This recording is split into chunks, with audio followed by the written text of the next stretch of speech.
From the diary of John Churchmouse, historian and recorder of Redwall Abbey in Mossflower Country. We are close to the longest day of this season, the summer of the Golden Plain.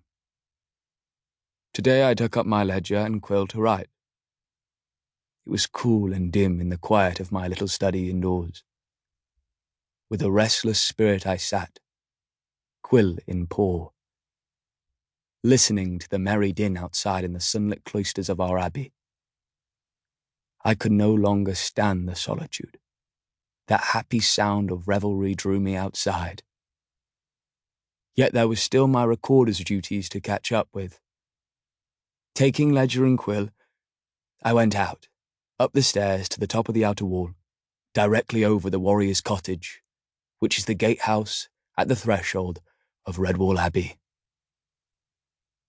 What a glorious day!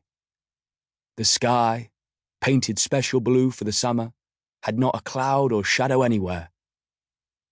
The hot eye of the sun caused bees to drone lazily, while grasshoppers chirruped and soared endlessly.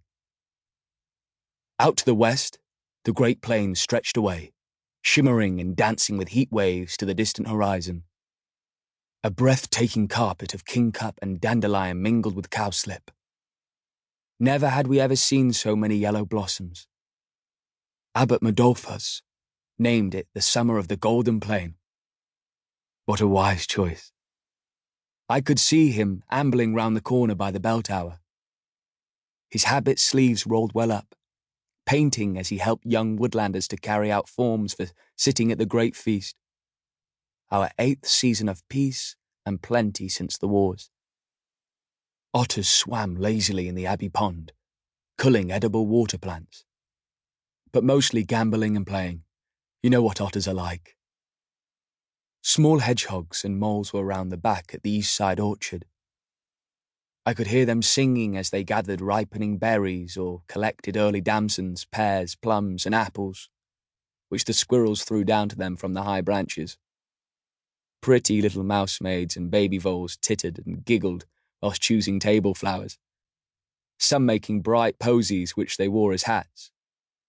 Frequently a sparrow would thrum past my head, carrying some morsel it had found or caught, though I cannot imagine any creature but a bird eating some of the questionable items a sparrow might find.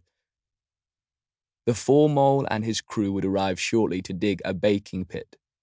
Meanwhile, the bustle and life of Redwall carried on below me, framed at the back by our beloved old mossflower woods. High, green and serene, with hardly a breeze to stir the mighty fastness of leafy boughs, oak, ash, elm, beech, yew, sycamore, hornbeam, fir, and willow, mingled pale, dusty, dark, and light green hues, the varied leaf shapes blending to shelter and frame the north and east sides of our walls. Only 2 days to the annual festivities. I begin to feel like a giddy young woodlander again.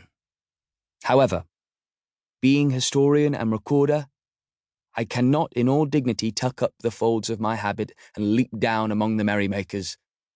I will finish my writings as quickly as possible. Then, who knows, maybe I'll stroll down to join some of the elders in the cellar. I know they will be sampling the October ale and blackcurrant wines set by from other seasons, just to make sure it has kept its taste and temperature correctly, especially the elderberry wine of last autumn's pressing. You understand, of course, that I am doing this merely to help out old friends. John Churchmouse, recorder of Redwall Abbey, formerly of St. Ninian's.